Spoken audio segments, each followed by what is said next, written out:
आमर संवर्धन कार्यक्रम को एठी रखिबू एवं ए सभा परिचालना करने आजिकार सभापति श्रीयुक्त संतोष कुमार शतपथी महोदय को अनुरोध करी एठार से सभा कार्य परिचालना करंतु एवं आवश्यक पड़े मत भी डाकंतु।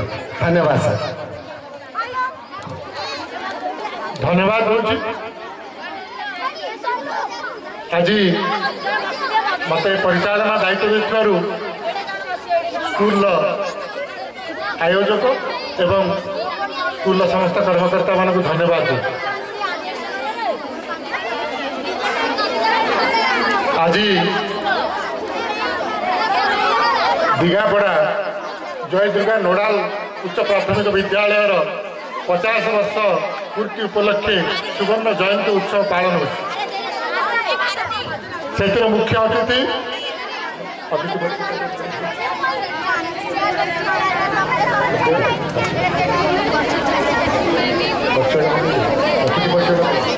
विधायिका श्रीमती लतिका प्रधान जे कि आम गहन में प्रथम उपस्थित होकर कार्य व्यस्तता जो से चली जाइछन्ति। तेणु मु धन्यवाद देवी एवं आम गहन में उपस्थित अच्छा आम मुख्य वक्ता जहाँ तुंदरू आम चारिपद शुणा ओडिशार बहुत सभा समिति रे से मुख्य वक्ता भाव कार्य कर आउ कई कहते प्रोफेसर पार्थसारथी अजय बारिक चिरंतन बोली गोटे पत्रिकार से होती संपादक सुदूर भुवनेश्वर आम पाखु दुई पद कहवाई एत आग्रह एत इच्छा शक्ति से पल्लिका हेल्ले से आसर अच्छा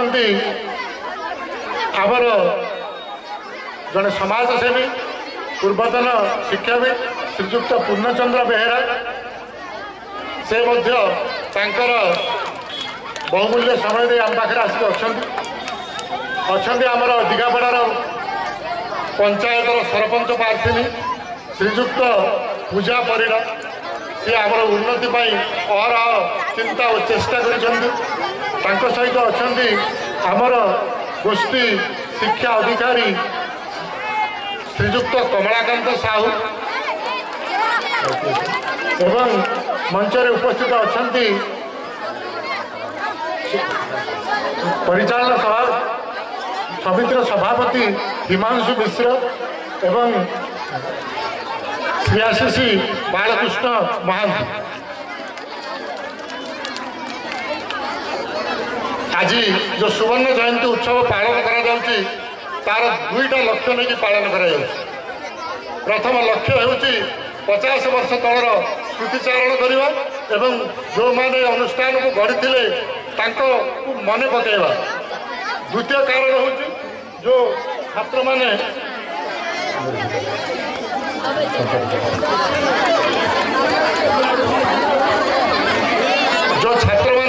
वर्तमान पाठ पढ़ुंट से माने आग को 50 वर्ष आग को जमीती हीरक जयंती पालन करेंगे से दिन मन पकेबे आज स्मृति दिनटा 50 वर्षटा आम देखीचु 50 वर्ष पूर्वटा से स्मृतिचारण करेंगे। मुझे मन पकई दूसरी जिते विद्यालय तैयारी है से किसी स्मृति मोर जी मन अच्छी से मुझे छात्र थी मोर अधिका मन ना किंतु मुझे मन अच्छी आपण मानू मन पकई दूसरी 1959 मसीह जून मसरे विद्यालय स्थापन होता से 3-4 जन नेतृत्व में दिघापड़ार जयदुर्गा भद्र उपर गोटे पेट्रोमास लाइन जाली ये आरंभ होता से कुमान थे यूपी स्कूल प्रधान शिक्षक थे श्रीजुक्त कंबुपाणी मिश्र प्रभाकर आचार्य एवं गोदावरी मिश्र एमाने प्रथम चेष्टा कले दिघापड़ा भद्र उपर बसी गोटे मीटिंग आयोजन कले से मीटिंग बेले गाँव समस्त लोग बसी आम भद्र उपर गोटे मीमांसा करती से मीमांसा अनुसार कार्य हुए से प्रथम सभापति थे जो मीटिंग है से मीटिंग सभापतित्व करते राजगुरु हरिहर शतपथी प्रचेषा नेतृत्व हरिहर मिश्र, लक्ष्मीनारायण मिश्र, नीलकंठ होता, काशीनाथ शतपथी, वीरभद्र दास, शोभनाथ शतपथी, जगन्नाथ शतपथी, देवराज होता, शिवराम शतपथी, नरसिंह दास, शरतचंद्र दास जे कि धामणाखुंड एवं अन्य व्यक्ति माने नेउली श्रीनिवास गुरु शासन जे कि प्रथम शिक्षक थिले जटेश्वर महापात्र को डाकी प्रथमे मीटिंग आरंभ कले। सेतोले मीटिंग शेष अनुरोध करने सेतोलर डीआई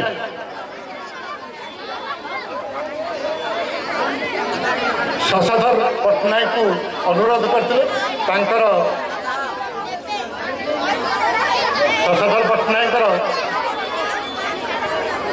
इंस्ट्रक्शन अनुसार स्कूलटा निर्माण होता। स्कूल शिक्षक जो मान थिले प्राय समस्त उपस्थित अच्छा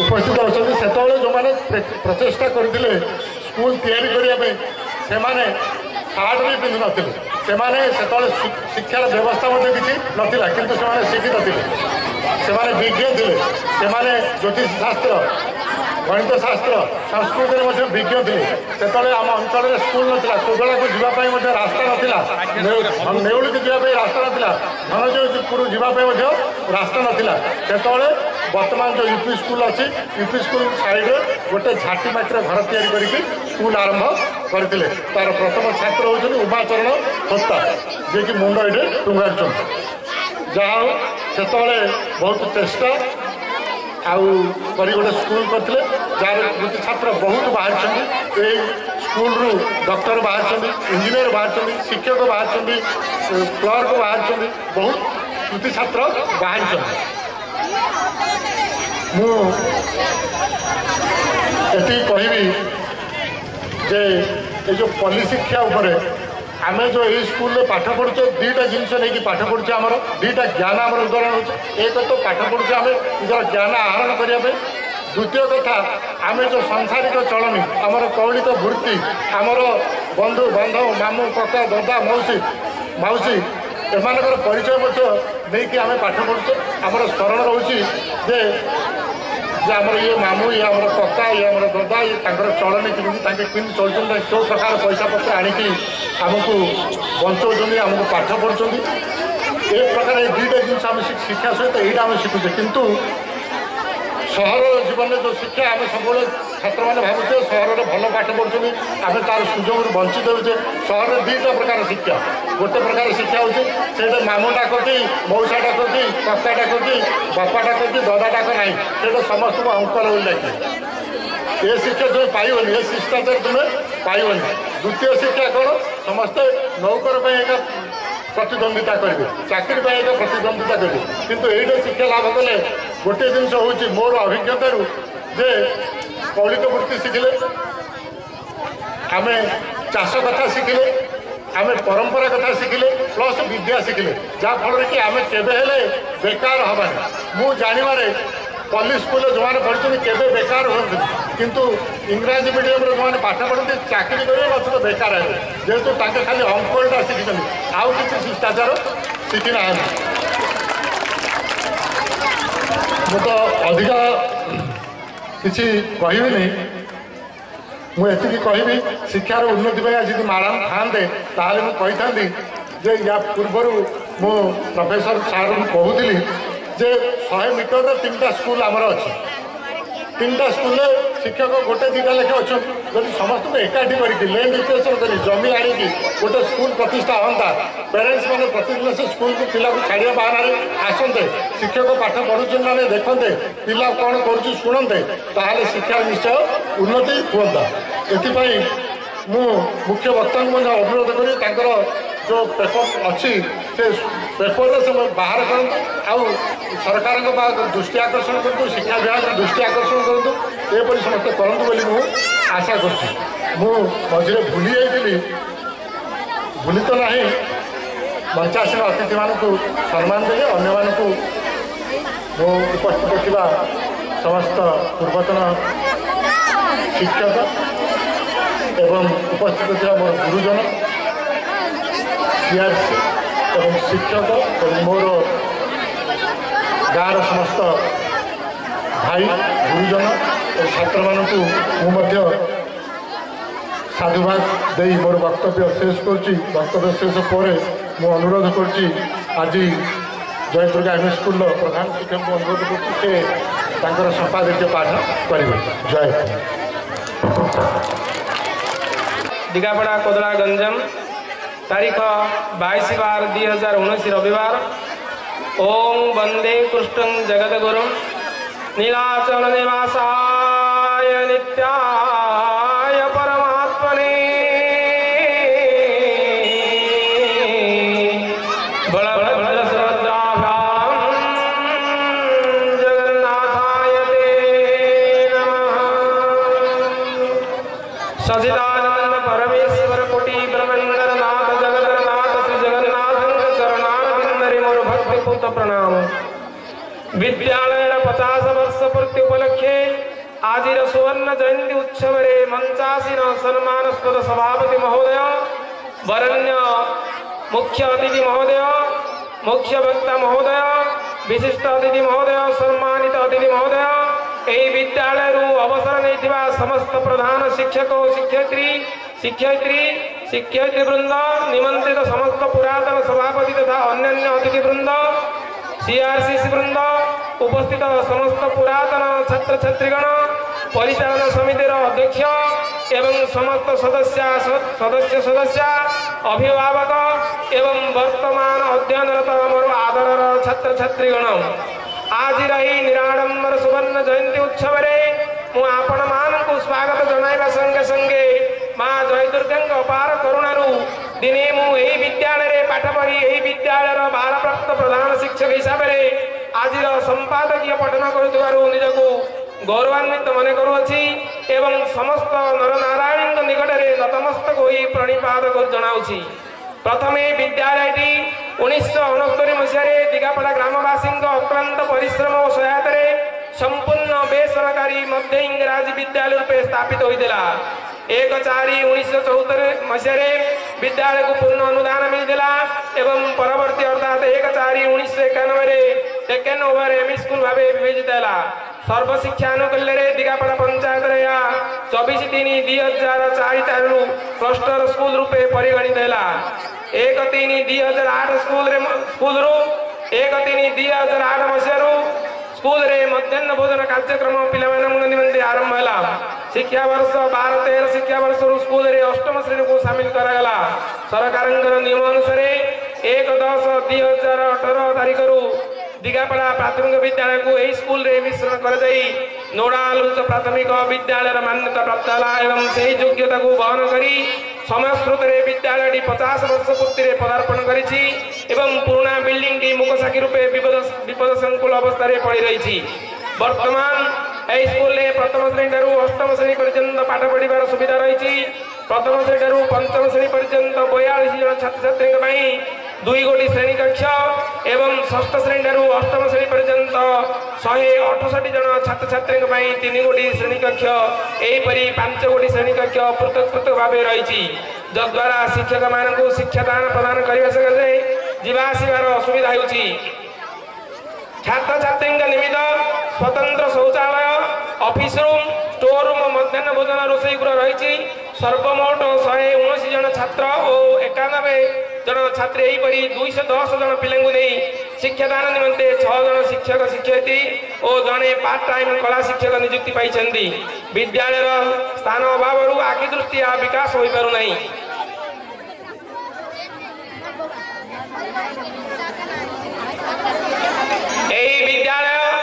विद्यालय मध्याह्न भोजन सुव्यवस्थित मध्याह्न भोजन रंजन 2 जन पाचिका श्रीमती कुमारी महापात्र और मिनती शतपथी नियोजित अच्छा।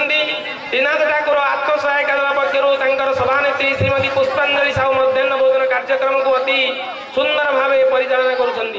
प्रतिवर्ष स्वास्थ्य विभाग तरफ पिलामानंकर स्वास्थ्य परीक्षा कर प्रति सोमवार दिन रक्तहीनता रोग रक्षा पाइबापी मध्याह्न भोजन पर आयरन बटिया खाया दि जाए। चलित वर्ष विद्यालय छात्री मानू सानिटारी पैड बंटन कर चलित वर्षर प्रारंभ में 8 जन एससी छात्री को प्री मेट्रिक स्कॉलरशिप बाबद को 4020 टंका बंटन कर समस्त छात्र छात्री को मागणारे पुस्तक बंटन कर किंतु आवश्यकता मुताबक अर्थ आसी पोशाक जोता बंटन कर 50 जन छात्री को आत्मसुरक्षा तालीम प्रदान कर गुणात्मक शिक्षा अभिवृद्धि तथा छात्र छात्री मानकर न्यूनतम स्तर शिक्षण अग्रगति हासिल करने निमंते उज्ज्वल उत्थान कार्यक्रम चालू रही प्रति सप्ताह बुधवार दिन शेष पीरियड लाइब्रेरी मूवमेंट कार्यक्रम माध्यम पिलामानଙ୍କର शिक्षण स्तर को वृद्धि करने प्रयास जारी रही प्रति सप्ताह शुक्रवार शेष 2 पीरियड 0 पीरियड कार्यक्रम जारी रही यही 2 पीरियड अवधि पिलामाने निज पाठ्य पुस्तकर पाठ न पढ़ी निजर इच्छा अनुसार निर्भयर सहित जेकोसी विषय यथा गप नाटक चित्र प्रबंध साधारण ज्ञान प्रकल्प नृत्य अभिनय खेल आदि कार्य नियोजित होई निज निजर लुकायित प्रतिभा को परिस्फुट करने सकाशे उत्साहित कर स्वच्छ भारत अभियान कार्यक्रम जरिए ग्रामांचल लोक मान सचेतन करने संगे संगे अध्ययनरत छात्र छात्री मान परिवेश परिष्कार परिच्छन्न और परिमल संपर्क में सचेतन कर वृक्ष ही जीवन एक कथा को सफल रूपायन देवाई गछटे को पिलाटे कार्यक्रम माध्यम 116 चारा गछ 116 जन छात्र छात्री को निज निज बाड़ी में रोपण कर तार प्रत्यक्ष तत्वावधान देवा निमंते परामर्श दी जाइए प्रत्येक दिन प्रार्थना सभा साप्ताहिक स्वच्छ अभियान प्रेरणा और खाली पाद को ना आदि कार्यक्रम द्वारा चालू रही मो स्कूल योजना अभिभावक 15,500 टंका मगाजा करी मो स्कूल अकाउंट रे जमा करू सरकार 31,000 टंका यहीपरी मोट 46,000 टंका 15 सेट टेबुल बेंच क्रय कर द्वारा तले बसिया ना योजनार किसी अंश सफल होती बड़ खुशीर विषय यही विद्यालय पुरातन छात्र वर्तमान मंचासीन सभापति महोदय श्री संतोष कुमार शतपथी जे कि ओडिशा पुलिस कनेस्टेबल हाबिलदार सिपाही महासंघर सभापति मो स्कूल अकाउंट रे 20,000 टंका जमा करिसेंदी वर्तमान चलती मासरू आमर प्रिय जिलापाल महोदय पिला माने पानी पियंतु सुस्थ रुहंतु यही कार्यक्रम को साफल्य करने निमंते विद्यालय पानी घंटीर प्रचलन करने संगे संगे मधुआप लंच करिसेंती जद्वारा छात्र छात्री माने निजर एंड्रॉइड मोबाइल साहाय्य वीडियो ऑडियो माध्यम देखि पारिबे और सुनी पारिबे एवं पितामाता मध्य निजर पिलांगु आप माध्यम शिक्षा दान प्रदान करि पारिबे किंतु बड़ दुख परितापर विषय एते सब कार्यक्रम सत्ते आम अंचलर पिला माने सरस्वती शिशु विद्या मंदिर अरविंद पूर्णांग शिक्षा केन्द्र हो बा कन्वेंट स्कूल हो बा आदर्श विद्यालय हो ए सब विद्यालय को पढ़िया गला बेले पितामाता माने परिष्कार परिच्छन्न करी नियमित स्कूल को पठाई देंदी किंतु आम निज ग्राम में सरकारी स्कूल को पढ़िया को आसिले पितामाता माने परिष्कार परिच्छन्न न करी नियमित विद्यालय को पठाती नहीं एथिपाई दायी किए ता प्रश्नवाची सृष्टि करिछि तथापि आम विद्यालय यही संकीर्ण स्थान मध्य गुणात्मक शिक्षादान सहित अन्य कार्यक्रम निर्विघ्न निरापद केवे अवहेला प्रदर्शन करना अधुना शिक्षा अधिकार नियम अनुसार 6 ठारू 14 वर्ष पर्यंत समस्त शिशु को विद्यालय अभिमुख करने गुणात्मक शिक्षा प्रदान जे केवल शिक्षक शिक्षयित्री मानकर उत्तरदायित्व न रही अभिभावक और प्रशासन सम परिमाण में सहभागितार आवश्यक रही वर्तमान 50 वर्ष भितर विद्यालय कृति छात्र छात्री एक हाइलाइट मु पठन करुच्ची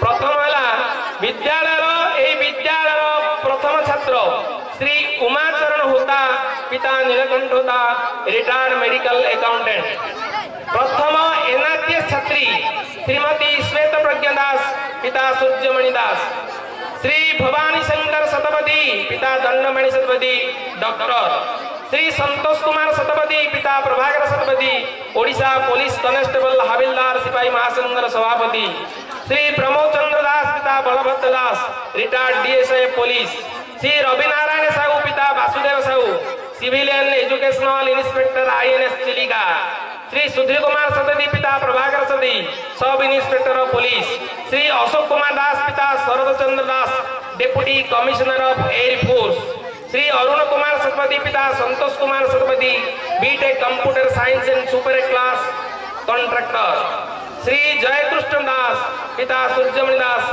फाइनल ईयर एमबीबीएस स्टूडेंट वर्तमान ମୁଁ ଏହି ବିଦ୍ୟାଳୟର କୃତି ପ୍ରତିଭାମାନଙ୍କର ନାମ ପଠନ କରି ମୋର ସମ୍ପାଦିକ ପରିସମାପ୍ତ କରୁଅଛି। ବନ୍ଦେ ଉତ୍କଳ ଜନନୀ ଶ୍ରୀ ସୂର୍ଯ୍ୟମଣି ଦାସ, ଭାରପ୍ରାପ୍ତ ପ୍ରଧାନ ଶିକ୍ଷକ, ଜୟ ଦୁର୍ଗା ନୋଡାଲ ଉଚ୍ଚ ପ୍ରାଥମିକ ବିଦ୍ୟାଳୟ ଦିଗାପଡ଼ା କୋଦଳା ଗଞ୍ଜାମ। ଧନ୍ୟବାଦ। ଶିକ୍ଷକଙ୍କୁ ସେ ତାଙ୍କର ସମ୍ପାଦକୀୟ ବିବରଣରେ ସଠିକ୍ ଭାବେ ସମ୍ପୂର୍ଣ୍ଣ ଭାବେ ସ୍କୁଲର ଅଭାବ ଅସୁବିଧା ସୂଚାଇଛନ୍ତି। ତେଣୁ ଧନ୍ୟବାଦ ଦେବି। ମୁଁ ଅନୁରୋଧ କରିବି ବ୍ଲକ ଏଜୁକେସନ୍ ଅଫିସର ଶ୍ରୀଯୁକ୍ତ କମଳାକାନ୍ତ ସାହୁଙ୍କୁ ସେ ତାଙ୍କର ବକ୍ତବ୍ୟ କିଛି ରଖିବେ।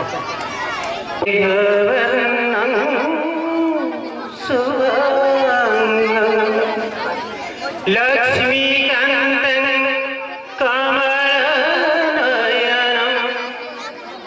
योगीन्द्रगम्यं वन्दे विष्णु भवभयहरं सर्वलोकैकनाथं जगन्नाथ स्वामी नयन पथगामी भवतु मे जगन्नाथ स्वामी नयन पथगामी भवतु मे जय जगन्नाथ।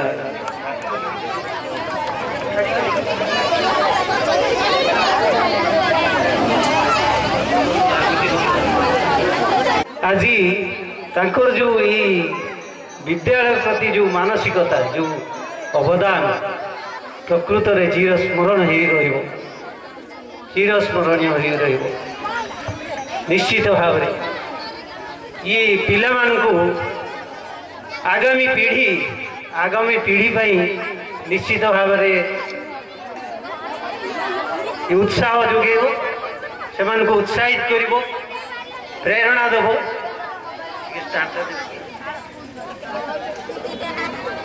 आज सम्माननीय मुख्य वक्ता प्रोफेसर पार्थसारथी अजय बारिक महोदय प्रकृत में मो सत कहवाक सब इच्छा करे मिछ कहवाक भल लगे मु जेबे ठारू इनविटेशन कार्ड देखिली से दिन मते से महान व्यक्तित्व को देखापी जो एते आग्रह बढ़ी जाइला जे सतरे कौन मु से समय रही पारि से महान व्यक्तित्व को देखिपारि ये कहूँ से खाली संपादक नुहति आपण जो संपादक कथा कहते विभिन्न वक्ता भल वक्ता बोली कहते ता व्यतीत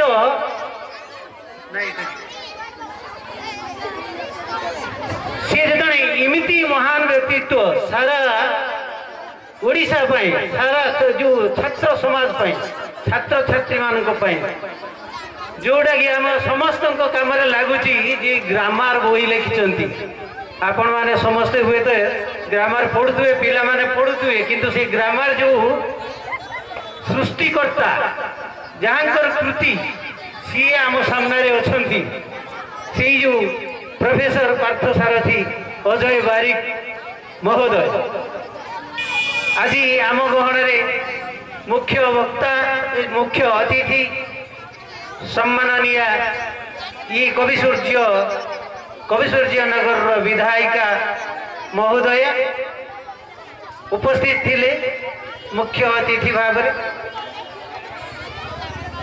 ये ग्राम पंचायत सम्माननीय सरपंच महोदय विशिष्ट समाजसेवी सम्माननीय सर ये क्लस्टर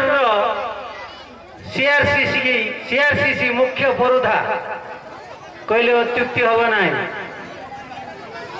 श्रीजुक्त बालकृष्ण बाबू अन्यान्य सम्मानीय अतिथिवृंद ये विद्यालय प्रधान शिक्षक महोदय एवं अन्य समस्त शिक्षक शिक्षयित्री भाई भौणी माने विभिन्न क्लस्टर आसीथिबा सीआरसीसी बंधुगण विभिन्न विद्यालय आसीथिबा शिक्षक शिक्षयित्री भाई भौणी माने ये अंचलवासी ये विद्यालय समस्त परिचालना कमिटी सभ्य किंतु पिला माने कहीं आसुना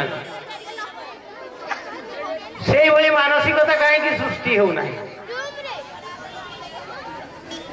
तो आमको जानिबार अच्छी आइडेंटिफाई करिवार अच्छी एते प्रकार सुविधा आमर जो आम जिल्लार जे शिक्षा अधिकारी जिला शिक्षा अधिकारी सम्माननीय जिला शिक्षा अधिकारी महोदय विभिन्न कार्यक्रम हाथ को नहीं आम जिल्लार ऑनरेबल कलेक्टर सार विभिन्न शिक्षा संपर्क में विभिन्न प्रकार इम्प्लीमेंटेशन करने शत प्रचेष्टा जारी रखिंट आज पर्यंत मधु आप कथा कहते मु निकट अतीत बोध हुए गोटे सप्ताह पूर्वर जाइली आम गाँ को आम गाँ जो बालेश्वर जिला से गाँव में जाइकी से पिला माने जो पिला माने पाठ पढ़ा पिला माने जो स्कूल को जाउछंती से पिला मान को से संपर्क रे मु पचारुथि जे ए कथाटा सेमान को पाखरे पहुंची छि कि नाही एई जानिबा पई मु सेमान को पाखरे पहुंचली एवं सेमान को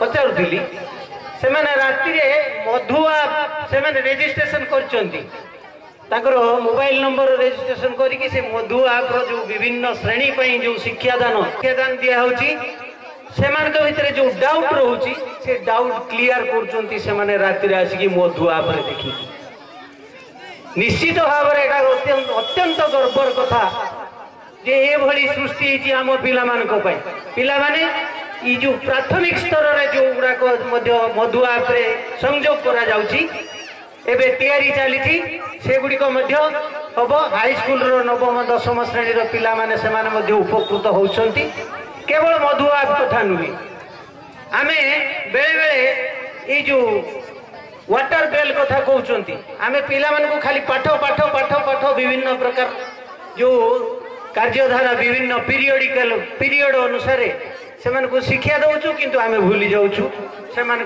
शरीर आवश्यकता संपर्क में शरीर किसी जलर आवश्यकता करुच्च जलर आम शरीर जलर आवश्यकता से वाटर बेल सी इम्प्लीमेंटेशन हो सारी आम प्राथमिक स्तर समस्त विद्यालय सब कार्यक्रम खाली एति नुहे बहुत बड़ बड़ कथा मुझे कहीदेवा चाहूँगी जो महत् उद्देश्य रे गोटे शिक्षक छात्र कल्याण पांठी गोटे सृष्टि करा जाए जोटा कि जो पिला मान जो हठात कौन सी दुर्घटना घटिले जोटा कि संभव हेब नाही गोटे गरीब पिलाटे हठात कौटू पैसा पाइबनी किंतु आमर जो शिक्षक कल्याण शिक्षक छात्र कल्याण पांठी खोला जाइए से सांगे सांगे विदिन 5 मिनिट्स तांको पाखरे आसिकी टंका पहुँचो जी अनुदान जो अनुमोदन हो सांगे सांगे आसिकी पहुँच ये सब कथा समस्त गुरु छात्र एवं समाज ये समस्त कल्याण पाई सृष्टि आमरी शिक्षक भाई भौणी मानकर दान रोचे तो एते बड़ कार्यक्रम एवं विभिन्न प्रकार आमर प्रार्थना रे प्रेरणा ठारू आरंभ करी विभिन्न प्रकार जो शिक्षा संपर्क में कार्यक्रम हाथ को निया जाइछि जोटा कि पिला मानकर सब बेले दैनंदिन जीवन में निश्चित भाव में लगी पारिबो ताको कार्यकारी करा जाउछि से चेष्टा सब बेले जारी रही तथापि कहीं आमे समस्ते कहूँ जे प्राइवेट स्कूल को पिला माने पड़े जाउछंती से स्कूल को आकर्षित करने से पिला मान को आकर्षित करने आम स्कूलटा आकर्षित हवा दरकार एमती आकर्षण वस्तु रखा जोटा कि पिला माने आपे आपे ही स्कूल मुहां दो विद्यालय मुहां हे विद्यालय आड़ को आसबे ये भाव में आकर्षण कर से मानसिकता सृष्टि करवा से सुजोग सृष्टि करवा आमर कर्तव्य पिता माता अभिभावक अभिभाविका अंचलवासी शिक्षाविद आमे समस्ते शिक्षक शिक्षयित्री समस्त सहयोग ही निहाती दरकार पिला माने साधारणतः समाज रे जो विभिन्न दिगरु शिक्षा ग्रहण करता गोटे परिवार रु मध्य से शिक्षा करे रास्ता घाट रु शिक्षा करे मेला महोत्सव रु शिक्षा करे ये कथा मु सब बेले कही आसी किंतु सेमानकर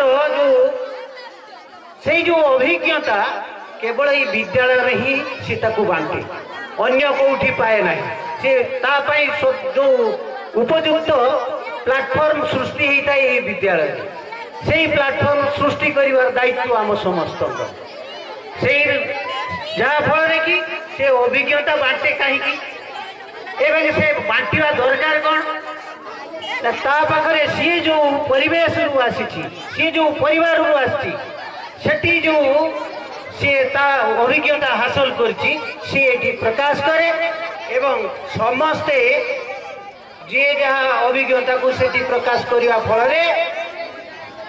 परस्पर भितर से शिक्षार स्तर वृद्धि पाए।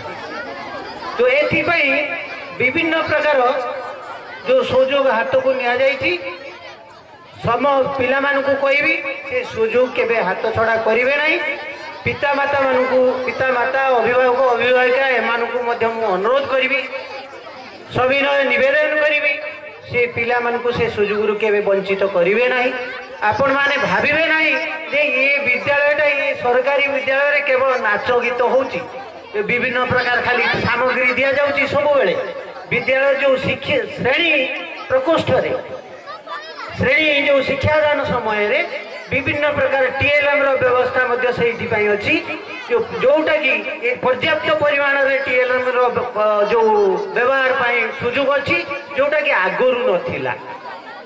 एबे से प्रकार रो व्यवस्था काहे की करा हैछि ना पिला खाली छवि देखु कोणार्क मंदिर खाली छवि देखु कोणार्क रो मॉडल टी केमिति ता मंदिर टी प्रत्यक्ष भाव से देखला परे जो अनुभूति पाई था से बड़ी अनुभूति से छवि रु पाई पारे।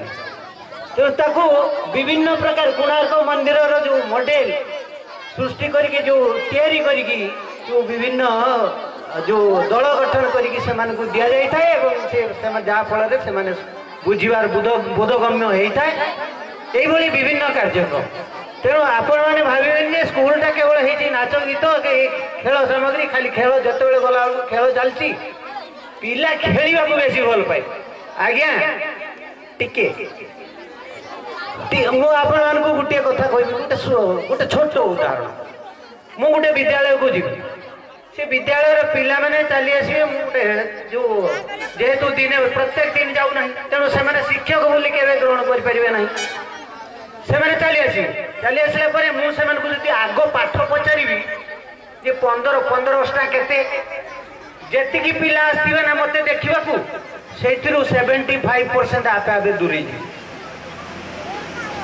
ये लोकटा आसी हम डीओ सार कहते सम्माननीय डीओ सार कहते प्रथम पिला मानक आम पाठ पचारिवा ये लोकटा आसी आमको खाली पाठ पचार से तो जो आम शिक्षक मानक एपर्यंत जो तालीम दि जाऊँगी से तालीम पाई सीटी बीएड कर तथापि तालीम दि जाऊँगी वर्तमान परिस्थिति परिवेश को लेकिन केमिति भाव में शिक्षा ग्रहण करें पिला माने एवं आगू को बढ़ी पारे से आगे गप से जहाँ चाहूँ से भाव में जोगेदेले से पाखे पाखे आसवे जहाँफल कि आप पड़ी जबार संभावना थी एमती पाखे आसवे आपण पाखक आप पड़ी जबार संभावना थी ये सृष्टि तेणु से पाठ भीतर को जीवाई से माइंड कंसंट्रेशन विभिन्न प्रकार सकारात्मक कार्यक्रम निया तो जहाँफल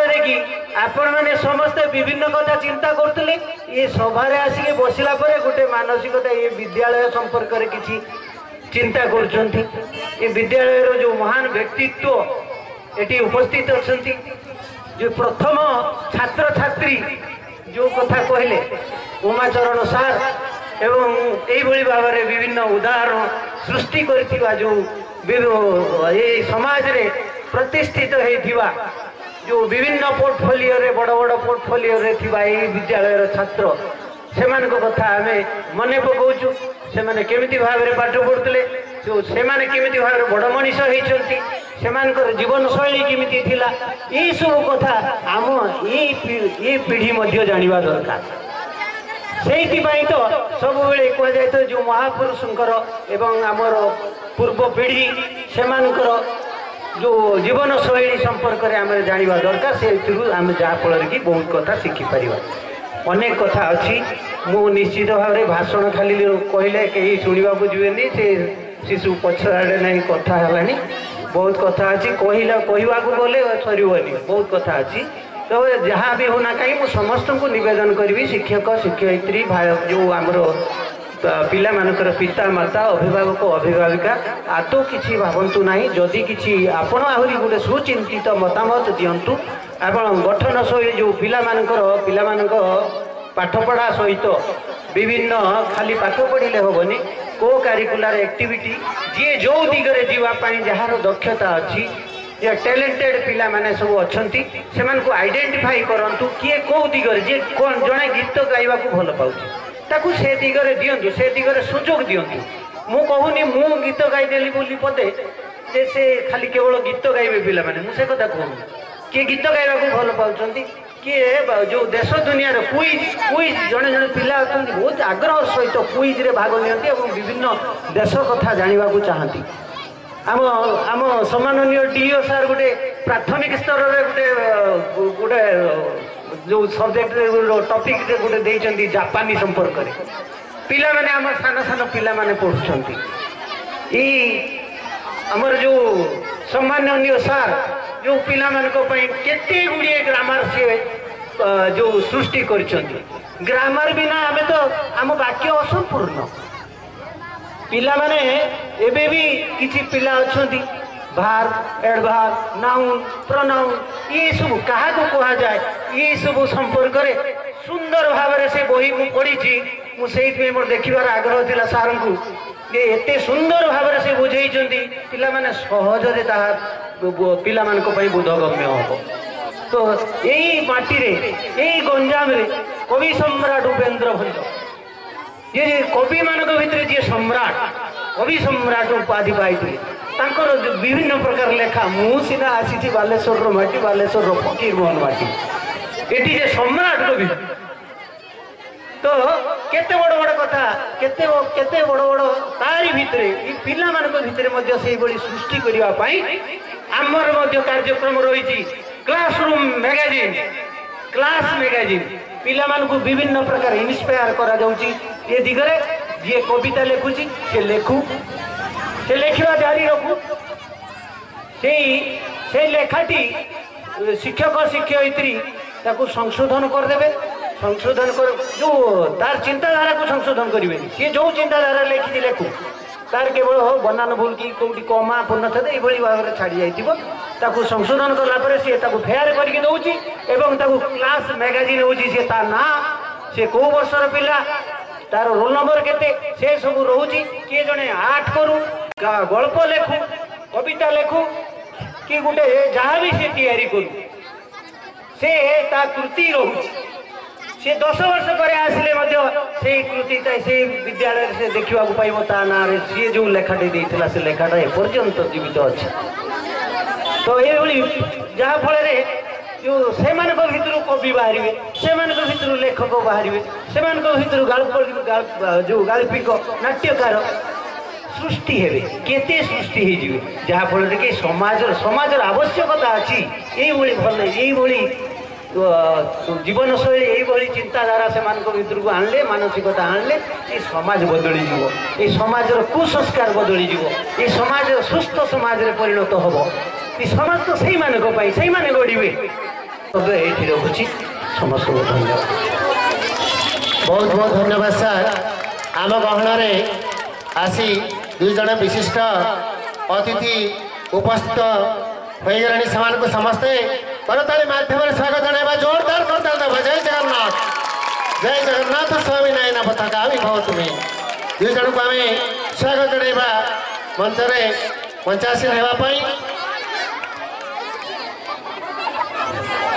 श्रीमती ममता सामंतराय महिला मंचर अध्यक्षा एवं अन्य जड़े होती जयश्री धड़ा समाजसेवी तथा विशिष्ट कंठशिल्पी आम गण उपस्थित अच्छा मु सभापति को अनुरोध करी से पुष्पगुच्छ और उपढौकन दे सम्मानित करने सर्वप्रथम मुझे डाकबी ममता सामंतराय महिला मंचर अध्यक्ष महोदय को संबर्धित करने मो सभापति को अनुरोध करी।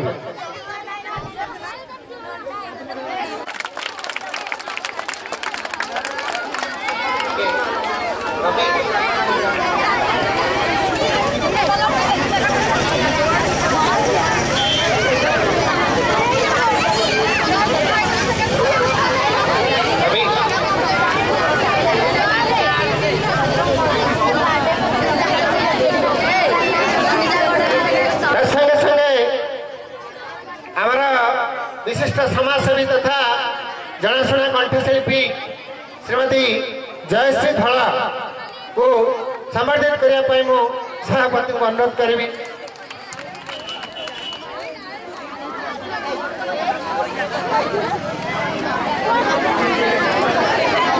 बर्तमान मु सभापति को अनुरोध करी गोटे आम गीत रही तो भाषण चलता अनुमति नहीं गोटे 5 मिनिट गोटे ओपनिंग सॉन्ग रही आपन अनुमति नहीं सेटा करने हम चाहूँ। गोटे ओपनिंग सॉन्ग आम रही मु अनुरोध कर संगीत परिवेषण कर।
ବର୍ତ୍ତମାନ ଆମର ମୁଖ୍ୟ ବକ୍ତା ଶ୍ରୀଯୁକ୍ତ ପ୍ରଫେସର ପାର୍ଥ ସାରଥୀ ଅଜୟ ବାରିକଙ୍କୁ ଅନୁରୋଧ କରିବି ସେ ତାଙ୍କର ବକ୍ତବ୍ୟ ରଖିବେ।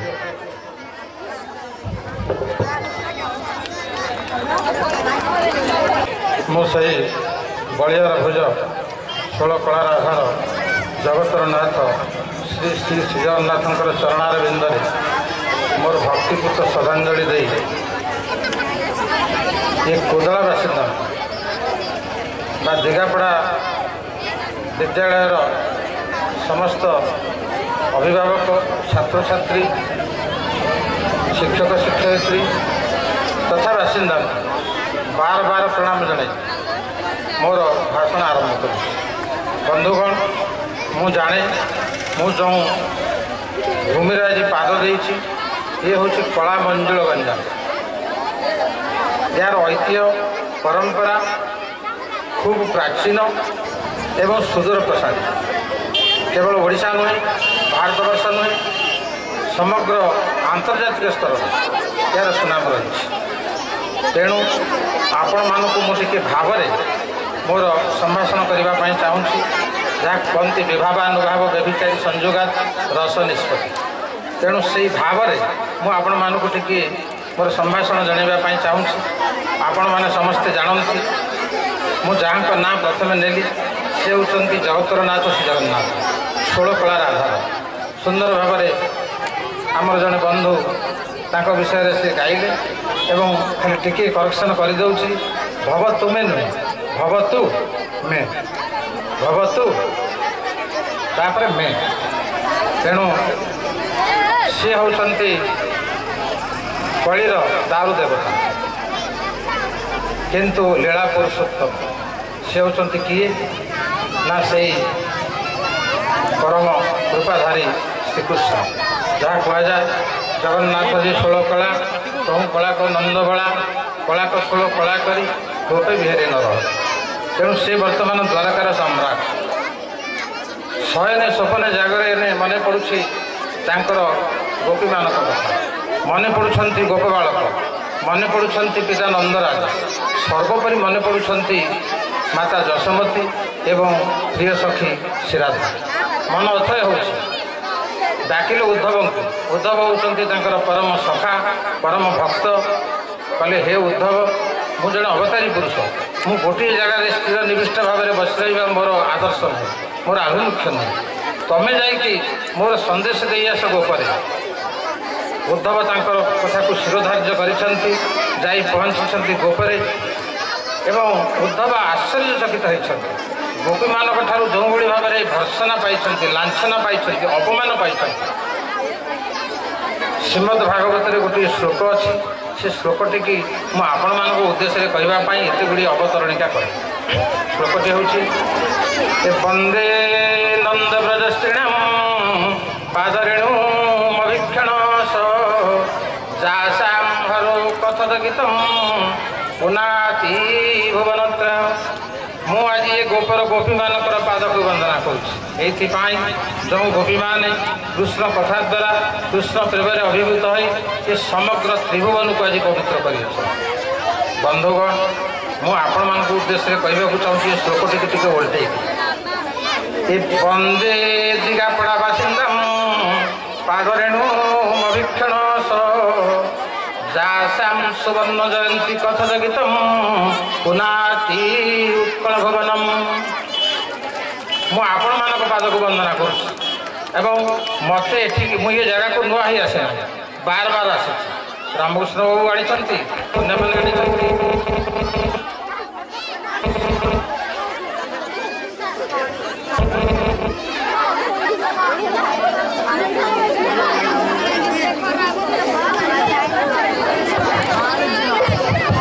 ପୂର୍ଣ୍ଣବାବୁ ତାଙ୍କର ଏ ସ୍କୁଲର ଯେ ହେଡ଼ ପଣ୍ଡିତ ବା ହେଡ଼ମାଷ୍ଟର ତାଙ୍କ ସହିତ ପରାମର୍ଶ କରି ମୋତେ ଯାଇ ଆମ ଭୁବନେଶ୍ୱର ଗୃହରେ ପ୍ରବେଶ କଲେ, ମୋତେ ଅନୁରୋଧ କଲେ ଆପଣ ଏଠିକି ଆସିବା ପାଇଁ। ତେଣୁ ଯେହେତୁ ଏ ଗଞ୍ଜାମର କଥା ମୁଁ ତାକୁ ଆଉ ଏଡ଼େଇ ଦେଇପାରିଲି ନାହିଁ। ଟିକିଏ ଆଗରୁ କହୁଥିଲେ ଆମର ବନ୍ଧୁ ବାଲେଶ୍ୱରରୁ ଆସିଛନ୍ତି, ରେମୁଣାରୁ। ମୁଁ ଏଇଥିପାଇଁ କହିବାକୁ ଚାହୁଁଛି ଇଏ ଯେଉଁ ମାଟି ଉପରେ ମୁଁ ଛିଡ଼ା ହେଇଛି ଏଇଟା ହେଉଛି ଗୋଟେ ସାମାନ୍ୟ ମାଟି ଯାହା ସେ କହିଲେ ଏଇ ଯେଉଁ ମାଟିରୁ ବିଭିନ୍ନ ସମୟରେ 3ଟା ସମ୍ରାଟଙ୍କର ଆବିର୍ଭାବ ହୋଇଛି। ଆପଣମାନେ ଆଶ୍ଚର୍ଯ୍ୟ ହେବେ 3ଟା ସମ୍ରାଟ କିଏ? ପ୍ରଥମ ସମ୍ରାଟ ଖାଲି କବି ସମ୍ରାଟ ନୁହନ୍ତି, 3ଟା ସମ୍ରାଟ। ପ୍ରଥମ ସମ୍ରାଟ ହେଉଛନ୍ତି କବି ସମ୍ରାଟ ଉପେନ୍ଦ୍ର ଭଞ୍ଜ, ଯାହାଙ୍କ ପାଇଁ ଗଞ୍ଜାମ ନୁହେଁ କି ଓଡ଼ିଶା ନୁହେଁ ସମଗ୍ର ବିଶ୍ୱ ବକ୍ଷରେ ୟାର ନାଁ ରହିଛି। ମୁଁ ଯେତେବେଳେ ଆମେରିକା ଯାଇଥିଲି ମୋ ସାଙ୍ଗରେ କୁମକୁମ ମହାନ୍ତି ଯାଇଥିଲି, ସେ ତାଙ୍କର ନୃତ୍ୟ ପରିବେଷଣ କରୁଛନ୍ତି, ମୁଁ ଭଞ୍ଜ ଉପରେ ଭାଷଣ ଦେଉଛି। ଭାଷଣଟା ଥିଲା ଇଂରାଜୀରେ, କିନ୍ତୁ ଯେତେବେଳେ ତାର ଭଞ୍ଜର ବୈଦେଶିକ ବିଳାସ ଲାବଣ୍ୟବତୀ କୋଟି ବ୍ରହ୍ମାଣ୍ଡ ସୁନ୍ଦରୀ ସୁଭଦ୍ରା ପରିଣୟ ରସିକା ହାରାବଳୀ ଷୋଳ ପୋଇ ଆପଣମାନଙ୍କର ଯେତେ ଯାହା ଅଛି ସବୁଗୁଡ଼ା ଯେତେବେଳେ ଆବୃତ୍ତି କରୁଥାଏ ସେମାନେ ଉଚ୍ଛ୍ୱସିତ ହେଉଥାନ୍ତି। ଏବଂ ମୁଁ ଯେଉଁ ଗାଈ ଦେଖି ନେବ କାଳିକା ବକାଳିକା କୁମକୁମ ମହାନ୍ତି ସେଇ ଢଙ୍ଗରେ ତାଙ୍କର ନୃତ୍ୟ ପରିବେଷଣ କରୁଥାନ୍ତି। ତେଣୁ ଆପଣମାନେ ନିଜକୁ ହୀନ ମନେ କରନ୍ତୁ ନାହିଁ। ଯେଉଁ ମାଟିରୁ ଆପଣ ଜନ୍ମ ନେଇଛନ୍ତି ସେ ହେଉଛନ୍ତି କବି ସମ୍ରାଟ ଉପେନ୍ଦ୍ର ଭଞ୍ଜଙ୍କ ମାଟି। ନମ୍ବର 1 ପ୍ରଥମ ସମ୍ରାଟ ହେଲେ କବି ସମ୍ରାଟ। ଆପଣମାନଙ୍କୁ ପ୍ରଶ୍ନ ଆସିବ ତାହେଲେ ଦ୍ୱିତୀୟ ସମ୍ରାଟ କିଏ? ଦ୍ୱିତୀୟ ସମ୍ରାଟ ହେଉଛନ୍ତି ସେଇ ଏଇ ଗଞ୍ଜାମ ମାଟିର ପୁଅ। ସେ ହେଉଛନ୍ତି ସମଗ୍ର ବିଶ୍ୱ ବକ୍ଷରେ ଯାହାର ନାଁ ଅଛି, ଓଡ଼ିଶାର ରାଜନୈତିକ ଆକାଶର ଯିଏ ହେଉଛନ୍ତି ଦୀପ୍ତିମନ୍ତ ସମ୍ରାଟ, ସେ ହେଉଛନ୍ତି ବିଜୟାନନ୍ଦ ପଟ୍ଟନାୟକ ଓରଫ ବିଜୁ ପଟ୍ଟନାୟକ। ସେ ହେଉଛନ୍ତି କଳିଙ୍ଗ ସମ୍ରାଟ। ଏହା ସତ୍ୟ ସତ୍ୟ ସତ୍ୟ। ବିଜୁ ବାବୁଙ୍କ ପାଇଁ ଇଏ ଉତ୍କଳ ଭୂମି ଆଜି ବିଶ୍ୱ ବକ୍ଷରେ ପରିଚିତ ହୋଇଛି, ଯାହାଙ୍କ ଦେହାନ୍ତରେ 2ଟା ଦେଶର ଜାତୀୟ ପତାକା ଅର୍ଦ୍ଧନମିତ କରାଗଲା। ଏ କମ୍ ବଡ଼ କଥା ନୁହେଁ। ପୁଣି ଆପଣମାନଙ୍କ ମନକୁ ପ୍ରଶ୍ନ ଆସିବ ତାହେଲେ ତୃତୀୟ ସମ୍ରାଟ କିଏ? ମୁଁ ତ କହିଛି 3ଟା ସମ୍ରାଟ। ତୃତୀୟ ସମ୍ରାଟ ହେଉଛନ୍ତି ଆପଣମାନଙ୍କର ସେଇ ଗଞ୍ଜାମ ମାଟିର ପୁଅ, ବିଖ୍ୟାତ ପଣ୍ଡିତ, ବିଖ୍ୟାତ ବାଗ୍ମୀ ସମ୍ରାଟ ପ୍ରଫେସର ଗୌରୀ କୁମାର ବ୍ରହ୍ମ। ଆପଣମାନେ ତାଙ୍କ ନାଁ ସହିତ ଆଜିକାଲି ପିଲା ଜାଣିବେନି, କିନ୍ତୁ ଆପଣମାନେ ଜାଣିଥିବେ। ବିଖ୍ୟାତ ପଣ୍ଡିତ ଏବଂ ବିଖ୍ୟାତ ବାଗ୍ମୀ ସେ ହେଉଛନ୍ତି ପ୍ରଫେସର ଗୌରୀ କୁମାର ବ୍ରହ୍ମ, ଏଡ଼େ ବଡ଼ ପଣ୍ଡିତ। ତେଣୁ 3ଟା ସମ୍ରାଟଙ୍କର ଇଏ ହେଉଛି ପେଣ୍ଠସ୍ଥଳୀ ଗଞ୍ଜାମ। ବିଶ୍ୱନାଥ ଦାସ ଅଛନ୍ତି, ପାରଳା ମହାରାଜ ଗଜପତି ମହାରାଜ ଅଛନ୍ତି, ତାଙ୍କ ଦେୱାନ ଲକ୍ଷ୍ମୀନାରାୟଣ ପଟ୍ଟନାୟକ ଅଛନ୍ତି ଯେ ବିଜୁ ପଟ୍ଟନାୟକଙ୍କ ପିତା, ଇତ୍ୟାଦି ଇତ୍ୟାଦି। ଯେତେ ବଡ଼ ବଡ଼ ସଦସ୍ୟ ଆପଣମାନଙ୍କର ଯେତେ ବଡ଼ ବଡ଼ ବର୍ତ୍ତମାନର ନବୀନ ପଟ୍ଟନାୟକ ପର୍ଯ୍ୟନ୍ତ, ନବୀନ ପଟ୍ଟନାୟକ ବର୍ତ୍ତମାନ ଆମର ମାନ୍ୟବର ମୁଖ୍ୟମନ୍ତ୍ରୀ, ଅପ୍ରତିଦ୍ୱନ୍ଦ୍ୱୀ ମୁଖ୍ୟମନ୍ତ୍ରୀ, ଇଏ ସମସ୍ତେ ହେଉଛନ୍ତି ଗଞ୍ଜାମ ମାଟିର ପୁଅ। ତେଣୁ ମୁଁ ତା ଭିତରକୁ ଯାଉନି। ଯେହେତୁ ପିଲାମାନେ ଅଛନ୍ତି ତାଙ୍କ ପାଇଁ କିଛି ଖୋରାକ ନାହିଁ, ସେମାନେ ନିଜ ନିଜ ଭିତରେ ଗପ କରୁଛନ୍ତି। ମୁଁ ପିଲାମାନଙ୍କୁ ଗୋଟିଏ 2ଟି କଥା କହିବା ପାଇଁ ଚାହୁଁଛି। ପିଲାମାନେ ତମେ ନିଜ ଭିତରେ ବର୍ତ୍ତମାନ ବାଛି ନିଅ ତମେ କେଉଁ ଶ୍ରେଣୀର ଛାତ୍ରଛାତ୍ରୀ। ଛାତ୍ରଛାତ୍ରୀ ହେଉଛି 4 ପ୍ରକାର। ତମେମାନେ ନିଜ ନିଜ ଭିତରେ ବାଛି ନେବ ତମେ କେଉଁ ଶ୍ରେଣୀରେ ଯିବ।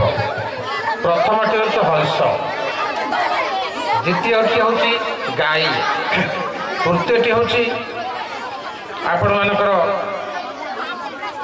ହଂସ, ଗାଈ, ତାପରେ କୋଣା ମାଠିଆ, ତାପରେ ହେଉଛି ଆପଣମାନଙ୍କର ହଂସ, ଗାଈ, କୋଣା ମାଠିଆ ଇତ୍ୟାଦି ଇତ୍ୟାଦି। ଯେଉଁ 4 ପ୍ରକାର ଛାତ୍ର, ପ୍ରଥମେ ହେଉଛି କୋଣା ମାଠିଆକୁ ଆପଣ ନିଆଯାଉ। ଶିକ୍ଷକ, ପ୍ରଧାନ ଶିକ୍ଷକ ମହୋଦୟ ଏଠି ଅଛନ୍ତି। ପୂର୍ଣ୍ଣବାବୁ ବି ଶିକ୍ଷକ ଥିଲେ। ପୂର୍ଣ୍ଣବାବୁ କ୍ଲାସରେ ବିଭିନ୍ନ କଥା ପାଠ ପଢ଼ାଉଛନ୍ତି। ତାର ଦିନ ଜଣେ ଛାତ୍ରକୁ ପଚାରିଦେଲେ, ଆରେ ହରି ତୁ କହିଲୁ ମୁଁ କାଲି କ'ଣ ପଢ଼େଇଥିଲି?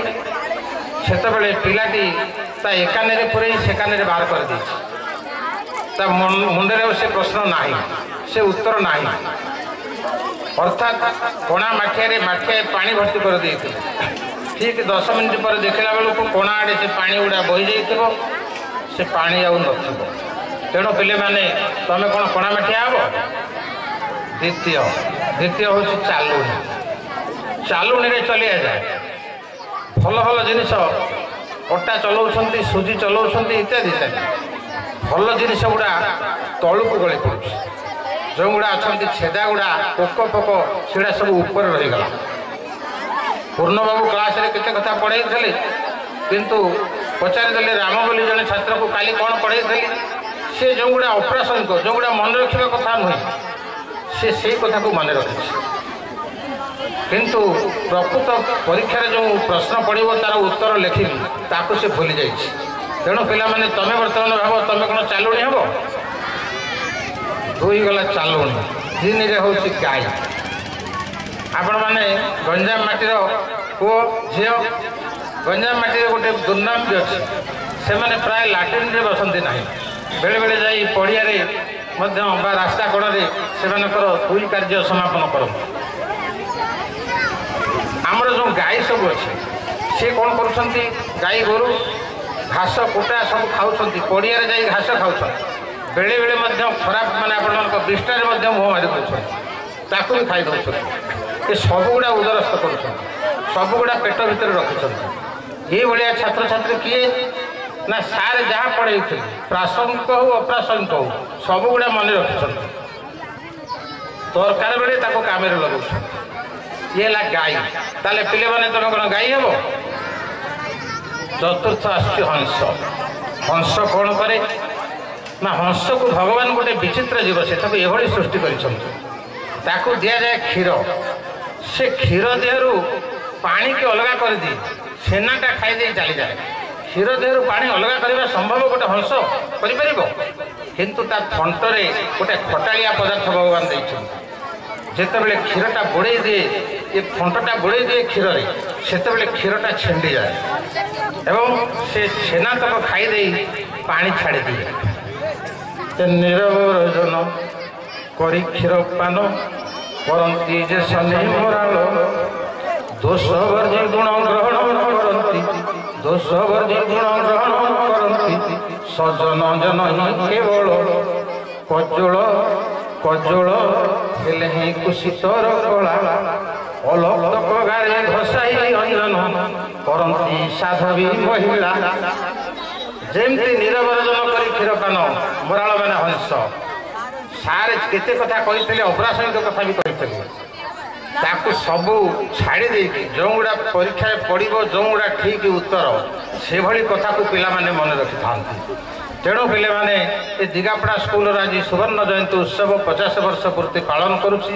ମୁଁ ଆଶା କରୁଛି ତମେମାନେ ସେଇ ହଂସ ହେବ, ମରାଳ, ଯିଏ ମରାଳ ବାହିନୀ ମା ସରସ୍ୱତୀ, ସେଇ ସରସ୍ୱତୀକୁ ଦେବା ଆରାଧନା କରିବ।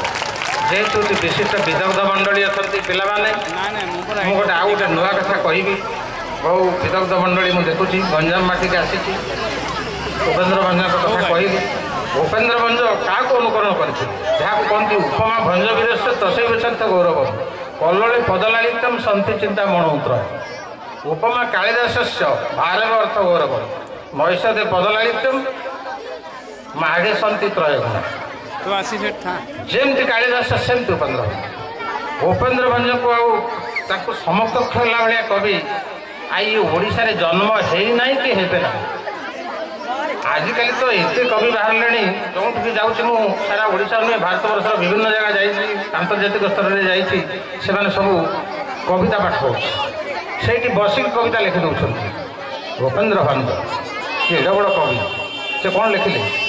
ତରଣୀ କୂଳର ସାର ଆସିବାରୁ ନିରନ୍ତର, ବୋଲେ ଉପେନ୍ଦ୍ର ଭଞ୍ଜ ମୁଁ ଲଭିଛି ଶବଦ ସମୁଦ୍ର ପାର।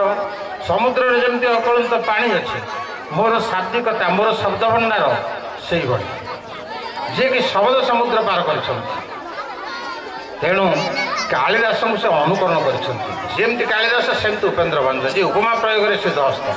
ସେ କାଳିଦାସଙ୍କ ଜୀବନୀରୁ ମୁଁ ଗୋଟିଏ କଥା କହିବି। ଲତିକା ମ୍ୟାଡ଼ାମ୍ ତ ଏଠି ଗଲେଣି ହେରି, ତାଙ୍କ ପିତା ମୁଁ ସେତେବେଳେ ସେ MP ଥାନ୍ତି, ଏକାଠି ହେଇଗଲୁ ଭଞ୍ଜନଗରରେ। ମୁଁ ସେଦିନ ମୁଖ୍ୟ ବକ୍ତା, ସେଦିନ ସେ ମୁଖ୍ୟ ଅତିଥି। ଏବଂ ଯେତେବେଳେ କାଳିଦାସଙ୍କର ଏଇ କଥାଟି ମୁଁ ଭାଷଣ ପ୍ରସଙ୍ଗରେ କହିଲି, ନିତ୍ୟାନନ୍ଦ ବାବୁ ଭାବ ବିହଳିତ ହୋଇ ମୋ ଆଡ଼କୁ ଅନେଇଥାନ୍ତି। ତାର ଦିନ ଦେଖିଲି ଆମ ଭୁବନେଶ୍ୱର ଘରେ ଆସି ସେ ପଦାର୍ପଣ କଲେ। ମୋତେ କହିଲେ ଆପଣ ଟିକେ ମୋତେ ସେଇଟା ଲେଖିଦିଅନ୍ତୁ, ମୁଁ ସେଇଟାକୁ ନେବାକୁ ଚାହୁଁଛି। ତେଣୁ ସେ ତ ପୁରୁଣା କଥା। ସେଇ ଯେଉଁ କାଳିଦାସ ଏଡ଼େ ବଡ଼ କବି, ତାଙ୍କ ସମୟରେ ଥିଲେ ଭାରବୀ, ତାଙ୍କ ସମୟରେ ଥିଲେ ଶ୍ରେୟସ, ତାଙ୍କ ସମୟରେ ଥିଲେ ବାଣଭଟ୍ଟ ଇତ୍ୟାଦି ଇତ୍ୟାଦି ବିଖ୍ୟାତ କବି। ସେ କାଳିଦାସଙ୍କୁ ପାସାଙ୍ଗରେ ପକାଉନଥିଲେ, କହୁଥିଲେ ତମେ ହେଉଛ ଲଘୁ କାବ୍ୟ ତ୍ରୟୀର ସ୍ରଷ୍ଟା, ଆମେ ସବୁ ଗୁରୁ କାବ୍ୟ ଲେଖିଛୁ। ତା ସତ୍ତ୍ୱେ ବନ୍ଧୁଗଣ କାଳିଦାସ ସେ ହେଉଛନ୍ତି କବି ଶ୍ରେଷ୍ଠ। ତାଙ୍କୁ ଆଉ ଏକ୍ସିଲ୍ କରିବା ଭଳି ତାଙ୍କୁ ଆଉ ଟପି ଯିବା ଭଳି କବି ଏ ସମଗ୍ର ଧରା ଭୁବନରେ କେହି ଆଉ ଜନ୍ମ ହୋଇନାହିଁ। ଯେମିତି ଇଂରେଜ ସାହିତ୍ୟରେ ସେକ୍ସପିୟର, ଯେମିତି ସଂସ୍କୃତ ସାହିତ୍ୟରେ କାଳିଦାସ, ସେମିତି ଓଡ଼ିଆ ସାହିତ୍ୟରେ ଉପେନ୍ଦ୍ର ଭଞ୍ଜ। ତେଣୁ କହିବାର ଉଦ୍ଦେଶ୍ୟ ହେଉଛି ସେ କାଳିଦାସଙ୍କ ଜୀବନୀରୁ ଗୋଟିଏ କଥା ମୁଁ କହୁଛି। ଡହ ଡହ ଖରାବେଳ, ବର୍ତ୍ତମାନ ତ ଡିସେମ୍ବର ମାସ ସରିବାକୁ ଯାଉଛି, କିନ୍ତୁ ସେ ହେଉଛି ଏପ୍ରିଲ ମାସ। ଏପ୍ରିଲ ମାସରେ ଖରାର ପ୍ରକୋପ, ସୂର୍ଯ୍ୟଙ୍କର ପ୍ରକୋପ କେମିତି ହେଇଥିବ ଆପଣମାନେ ଅନୁଭବ କରିପାରୁଥିବେ। ଏହି ସମୟରେ କାଳିଦାସ ଯାଉଛନ୍ତି, ପୁରା ଦିନ ଗୋଟାଏ ଖଣ୍ଡେ ହେବ, ଭୀଷଣ ଶୋଷ ହେଉଛି, ତୃଷାତୁର। ଚାହିଁଲେ ଟିକିଏ ମୋତେ ପାଣି ଟିକିଏ ଦିଅନ୍ତା। କିଛି ବାଟ ଗଲା ପରେ ଦେଖିଲେ ଗାଁ ମୁଣ୍ଡରେ ଗୋଟେ ଘର ଅଛି, ସେ ଘର ଭିତରେ ଗୋଟେ ବୁଢ଼ୀଟିଏ ଅଛି। ଇଏ ଯାଇ ତା କବାଟ ଠକ୍ ଠକ୍ କଲେ। କବାଟ ଠକ୍ ଠକ୍ କଲା ପରେ ବୁଢ଼ୀଟି ବାହାରକୁ ବାହାରି ଆସିଲା। କହିଲେ, ମା, ଆପଣ ଦୟା ପରବଶ ହୋଇ ମୋତେ ମୁନ୍ଦାଏ ପାଣି ଦେବେ, ମୁଁ ଟିକେ ପାଣି ପିଇବା ପାଇଁ ଚାହୁଁଛି। ପ୍ରବଳ ଖରା, ସୂର୍ଯ୍ୟଙ୍କର ରୌଦ୍ରତାପ ମୁଁ ଆଉ ସହ୍ୟ କରିପାରୁନାହିଁ, ନହେଲେ ମୋ ଜୀବନ ଚାଲିଯିବ। ସେତିକି ବେଳେ ବୃଦ୍ଧା ଜଣକ କହିଲେ, ବାବୁରେ, ତୋ ପରିଚୟ ମୋତେ ଦେ, ତୁ କିଏ, ତୁ କ'ଣ ପାଇଁ ଆସିଛୁ, ପାଣି ମୋତେ ମାଗୁଛୁ, ଆଗ ତୋର ପରିଚୟ ଦେ। ସେତିକିବେଳେ କାଳିଦାସ କହିଲେ, ମୁଁ ହେଉଛି ପଥିକ, ମୁଁ ଗୋଟିଏ ପଥିକ। ବୃଦ୍ଧା ଜଣକ ଆଶ୍ଚର୍ଯ୍ୟ କହିଲେ, ତୁ ପଥିକ?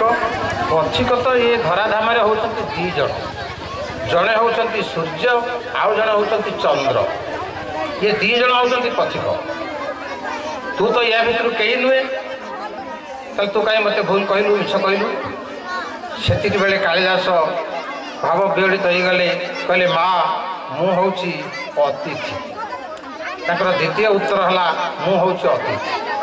ସେତିକି ବେଳେ ବୃଦ୍ଧା ଜଣକ ଉତ୍ତର କଲେ, ବାବୁରେ, ତୁ ଅତିଥି ନୁହେଁ, ଅତିଥି ତୀର୍ଥରେ ଆସନ୍ତି ନାହିଁ, ଅତିଥି ଆସନ୍ତି ପୁଣି ଚାଲିଯାଆନ୍ତି।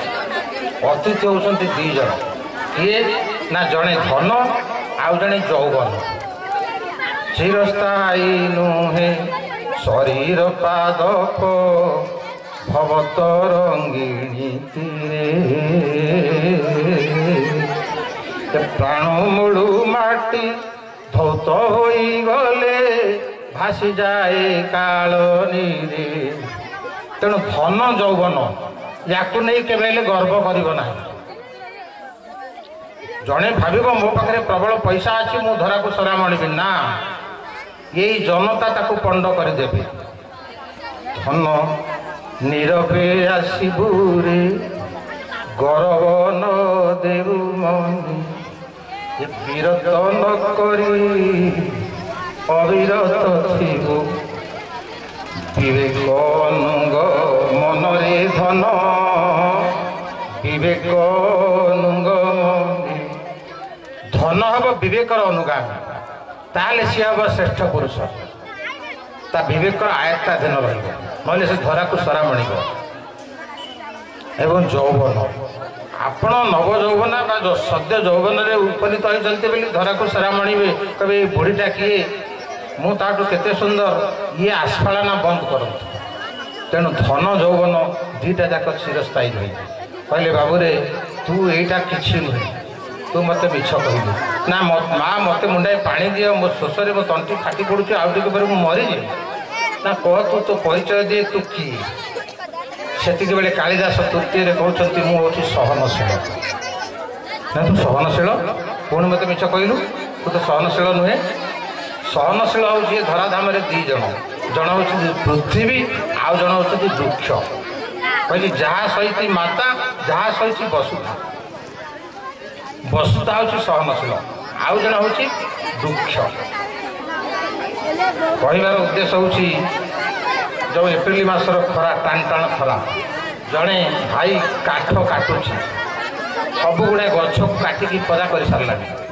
କିଛି ସମୟ ପରେ ସର୍ମକ୍ଳାନ୍ତ ପାଇଁ ଯାଇକି ଗୋଟେ ଗଛ ମୂଳେ ଛାଇରେ ବସି ପଡ଼ିଲା। ସେତେବେଳେ ସେ ଗଛ ଭାବୁଛି କି, ଆରେ ଇଏ ମୋ ଭାଇମାନଙ୍କୁ କାଟିକି ସଫା କରିସାରିଲାଣି, ମୁଁ ୟାଠାରୁ ଛାଇଟା ଅବସର ନେବି ନା।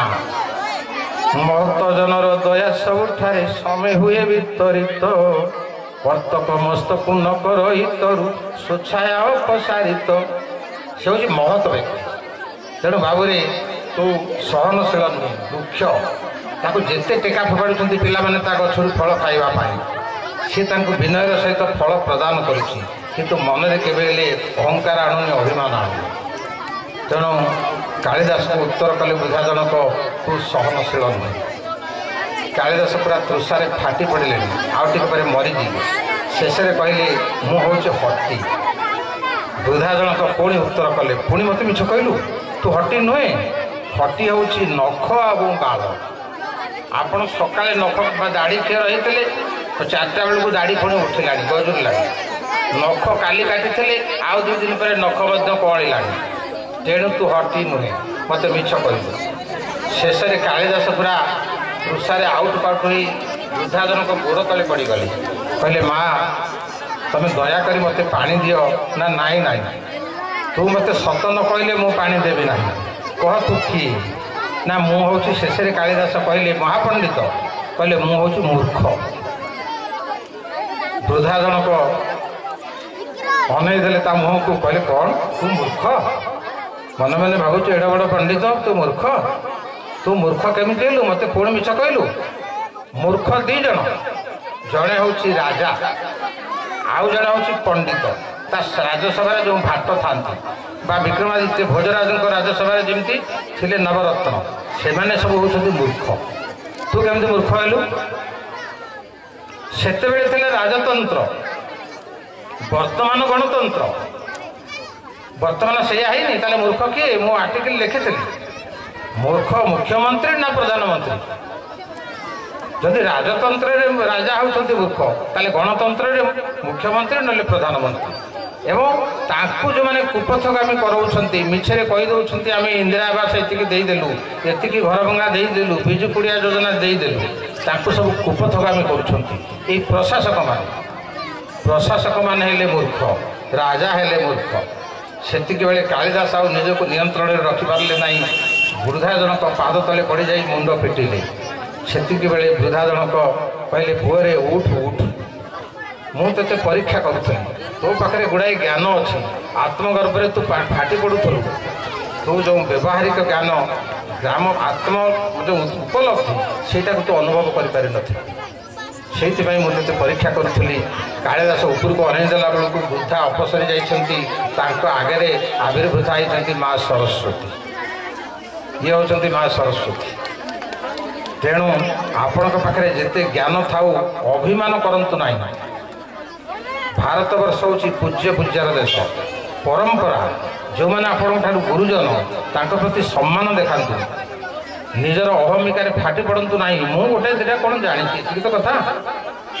ଡମ୍ବୁରୁ କହୁଛି ତେନ୍ତୁଁ ବଡ଼ ଲୋକ ଅଛନ୍ତି, କେତେ ବଡ଼ ବଡ଼ ପଣ୍ଡିତ ଅଛନ୍ତି, କେତେ ବଡ଼ ବଡ଼ ଗାୟିକା ଅଛନ୍ତି, ଗାୟକ ଅଛନ୍ତି, କିନ୍ତୁ ନିଜକୁ ସର୍ବେସର୍ବା ଭାବନ୍ତୁ ନାହିଁ।